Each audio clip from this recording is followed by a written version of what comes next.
11:59 at Radio Free America, and this is Uncle Sam with music and the truth until dawn.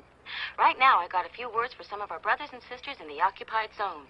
The chair is against the wall. The chair is against the wall. John has a long mustache. John has a long mustache. It's 12 o'clock, Americans, another day closer to victory. And for all of you out there on or behind the lines, this is your song. Good afternoon, everybody. Good morning, if you're on our side of the country.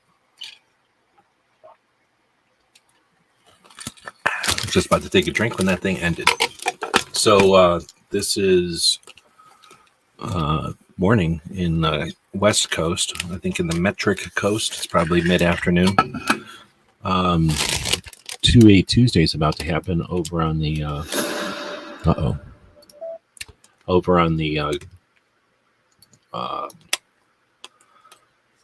oh my goodness, on the Cape Gunworks channel. There we go. Getting old, I guess. So over on Cape Gunworks, they're going to be doing 2-8 Tuesday. I figured I've been needing to get back into some kind of rhythm with the Instagram/X.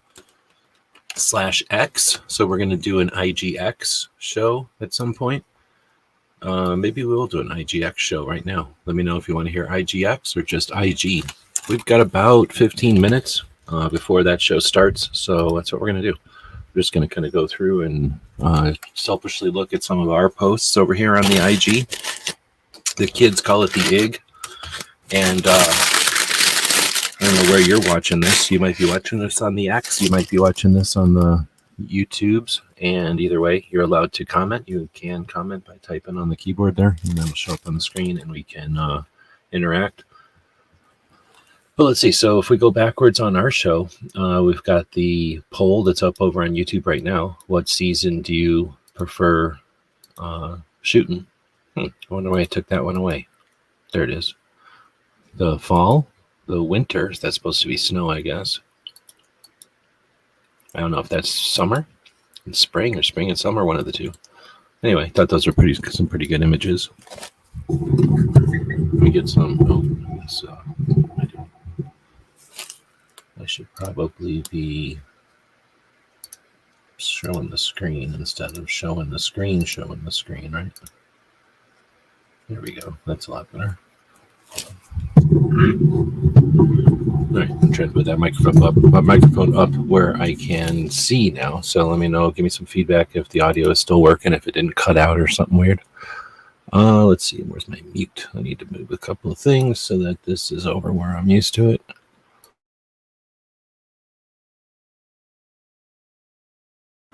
See Vulcans out there?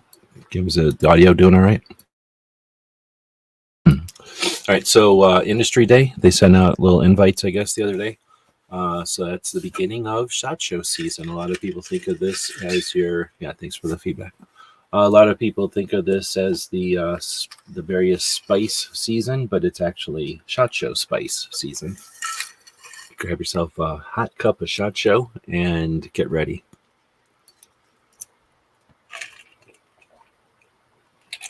It's a real pain to schedule on Instagram, so I schedule over on YouTube. So most of the calendar stuff is going to be happening on YouTube. But every once in a while, I can smash something over to Instagram. And historically, it was really easy to do stuff on Instagram. I'm going to try to figure out how to make it easier. But anyway, there's a couple of things this month that I was able to post, but by no means, the number that we would normally post, like the amount of stuff that's on gun calendars over there. Anyway, that was the anniversary of the passing of the guy who invented the Uzi, whose name is Uzi. It was also this last weekend, the big machine gun shoot up at Dragonman's. So I posted about that a few times in preparation for it, let people know it's coming. And then just to kind of repost some of their stuff that was happening during the event. Very cool event, of course. I'm going to go ahead and say it's the coolest event that is open to the public. I'll be right back.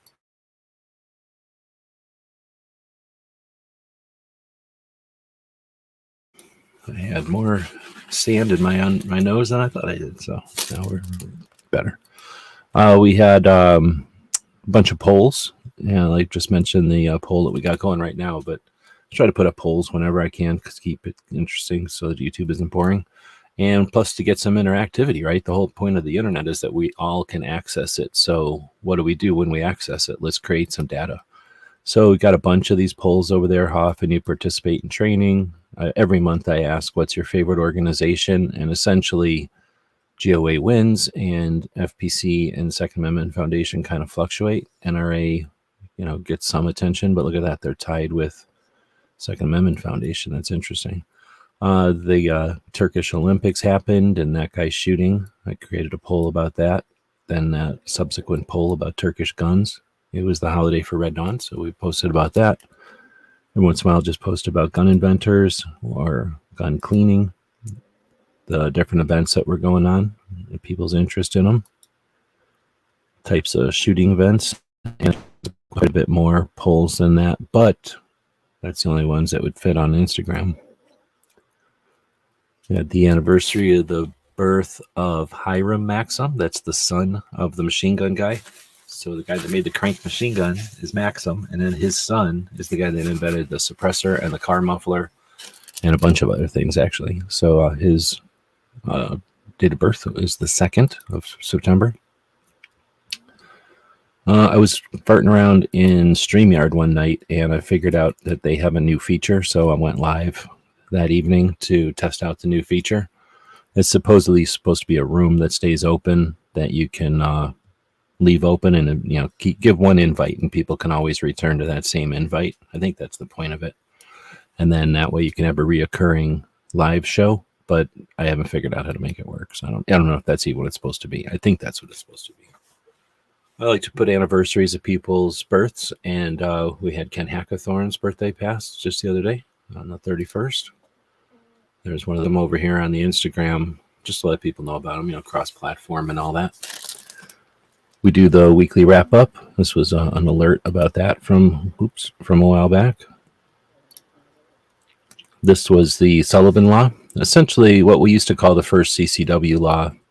I guess it's technically the first CCW law, because it prevents people from carrying a firearm in New York.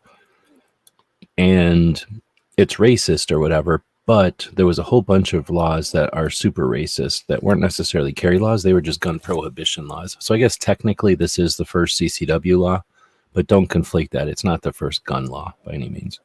There were definitely gun laws before this, and those gun laws were essentially to keep the freed slaves from having firearms. And this one was in 1911. All of those are way earlier, the end of the Civil War. All right, so I just threw some images together for, I think I was live and just playing with some images and stuff. I wanted some new images. I like to put them up as banners and stuff when we change things out over on the various platforms. So got the puppy doing some gunsmithing. I don't know if you're allowed to show that on YouTube. What kind of music do you listen to when you're cleaning? Oh, I didn't thumb this one up. And then he was saying, I listen to podcasts. That's a good point. I had this little selection of AK-47 gnomes I thought is pretty cool. So if anybody wants these, you can buy them on Amazon. I can give you a link. There's an Amazon video you can watch about these things. It's pretty epic. You want to grab some popcorn and watch this, then buy a whole bunch of them, feel free. Oops, I'm hitting the wrong buttons here. Then we did that poll about the shooting sports. That's where I got this image. Thought that's pretty good. And then I took Puppy out to a 3-gun match, and that was him. Then we took him shooting shotgun, but he started getting really weird about it. So we took him long-range shooting, and he calmed it back down. But he was drinking a beer, and that was unacceptable. So now we're getting back to, we're talking about doing this show before, where'd it go? Before Toby goes live over on Cape Gun Works. So Cape Gun Works is in Massachusetts. Massachusetts is getting wailed on right now. Like, they are just getting the Second Amendment crap beaten out of them. So in order to attempt to prevent it, they're going to do a ballot initiative. So they need a whole bunch of petitions to kind of get that kicked off. They did a rally at Boston Commons, wherever that is. I'm assuming in Boston. And I don't know how into it, like maybe 2 hours into it, Pierre came up to speak, and 6 minutes into his 20-minute section of time, they essentially took the mic from him. It was pretty much of a shit show. The stream that I was watching ended soon after this, so I don't know what happened for the rest of the rally. But, we're certainly not perfect as a community, and we certainly can learn a lot, I think, from this segment about how to listen and communicate and get points across and understand different points of view. Because essentially this was either an instigator who was causing trouble and wanted to create a scene or create a, what do you call it, like a soundbite by screwing with Pierre, or it was somebody who misunderstood what Pierre was saying, which is possible, but I really do think it was an instigator, because it seems like they'd have to be pretty dense, and they showed up halfway through the speech to start being that way, because he had basically said the same thing like 3 times before they started heckling him about it. As soon as they started heckling him, this ineffective moderator of the event, who's inexperienced and incapable, decided to take the mic away from a speaker who was actually making really good points, instead of addressing the 2 or 3 hecklers that did not show them, did not represent the crowd in any way. I believe they could have been easily agent provocateurs. So if you want to watch that, you can watch it live over on the Cape Gunworks channel. They're the ones that were streaming it. Every once in a while, somebody will post about our old pictures. Every once in a while, somebody will post about our old videos and stuff. So that's what this is. I don't even remember. Is there a way to find out? If I were to go to YouTube's and I were to go to my video tab, let's try this. Those are 380s, right? So let's type in 380. I don't make videos about 380s anymore, so we'll see if we can find this video or not. So that video, I can kind of remember making it. I can remember that era at the shop when pictures were the rage, and I was playing on YouTube, but pictures were really were cooking. That's where you made the money. So I would lay out pictures, and depending on what I was laying out pictures for, I would do videos also. Sometimes it was vice versa. Sometimes I would be doing a video, and I'd get some pictures out of it. I guess this was just pictures, because I'm not seeing a video associated with it. I know there was like a 380 shootout that's a pretty old video. Is this it? Maybe this is what I'm thinking about. So this is our 380 shootout, and I think what I did is like set these things on a table. Selection here, and that's thanks to the guys this is a different time. Tucson Guns. This was a different time. So essentially the same kind of concept, though. Laid out a bunch of guns and then did like 5 different videos talking about different aspects of them. And they were talking about this on Gun Club Radio last night. Man, I do not remember editing all this. This would have been after this video. No. Okay, I can't remember. But obviously I was fiddling with the size and weight of whatever number of 380 pistols we got there. And, to some extent, customers cared about this. To some extent, it was just interesting. But I'll close out of here for now. Anyway, that's where this picture probably came from, an image then, I guess. I must have just... Probably this guy started it. Maybe this little AMT, because this wasn't normally in the shop. These are in the shop all the time. That might have been mine. This is a North American Arms. And then that Ruger is pretty much in the shop all the time. I think this guy, the little Desert Eagle, was probably, because I really, really like that. Is that a little Desert Eagle, or am I crazy? No, that isn't a little Desert Eagle, is it? So it might have been this gun. Something probably prompted it, and I probably decided, look at this one's in the shop right now, and we've got these other 380s right now. Let me take this piece of multicam I got, lay it down, and take a quick picture. And this was definitely an Instagram picture, because this was the recipe on Instagram for a long time. Have pictures, have guns at angles, and any of these angles would do, and then have some kind of ammo laying next to them. I don't know if that still works, but that was like the secret recipe. Let's see, N9. I don't know what N9 is.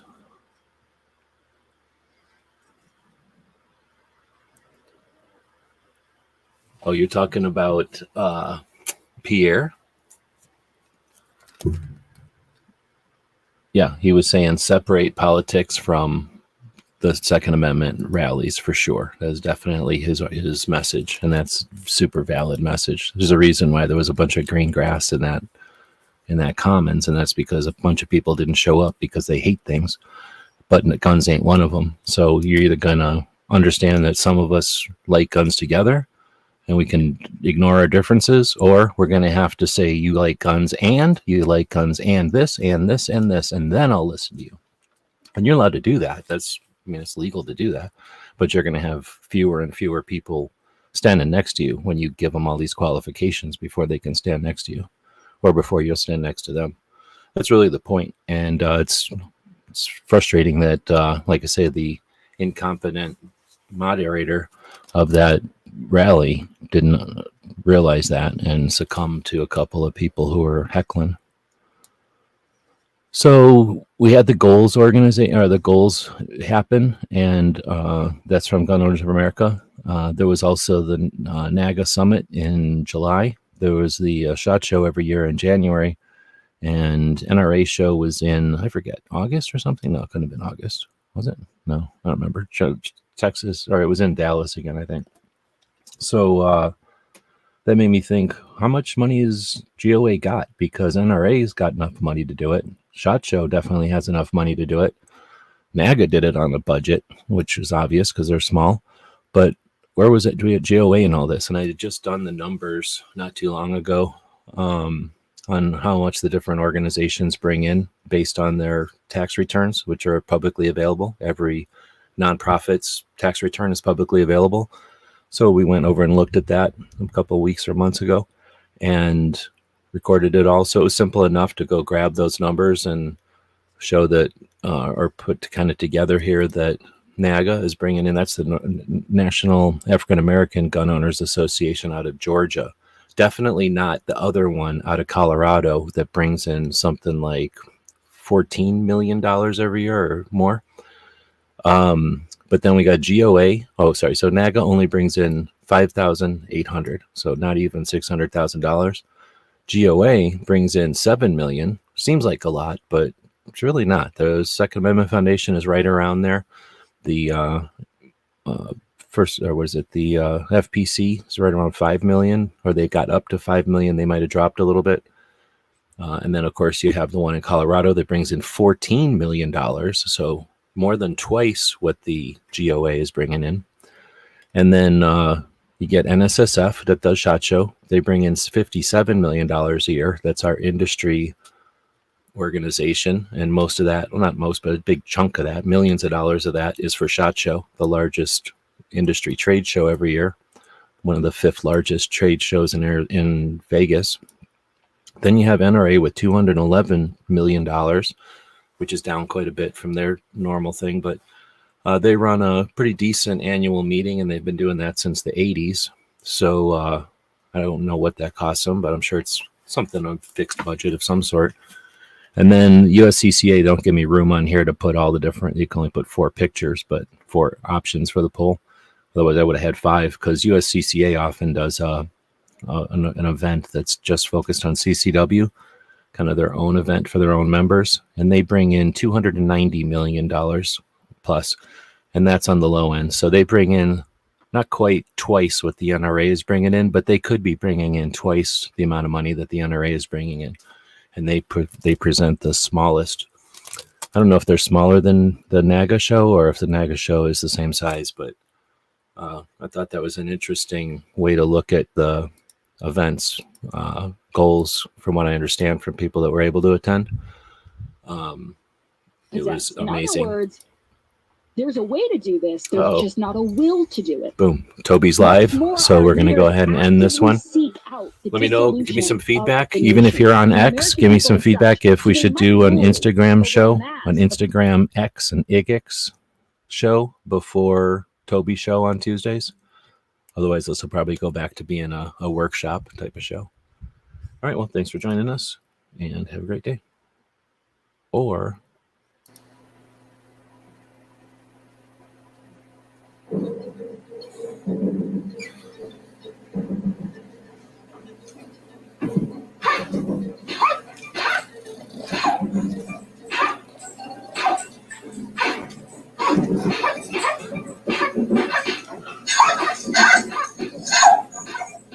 GearWebsites.com is your source for firearms-based playing cards and books. We also have mugs, shirts, and posters with designs that we've made live. Of course, we have patches. Every Friday is Free Patch Friday. We appreciate your support. Thank you for shopping at GearWebsites.com.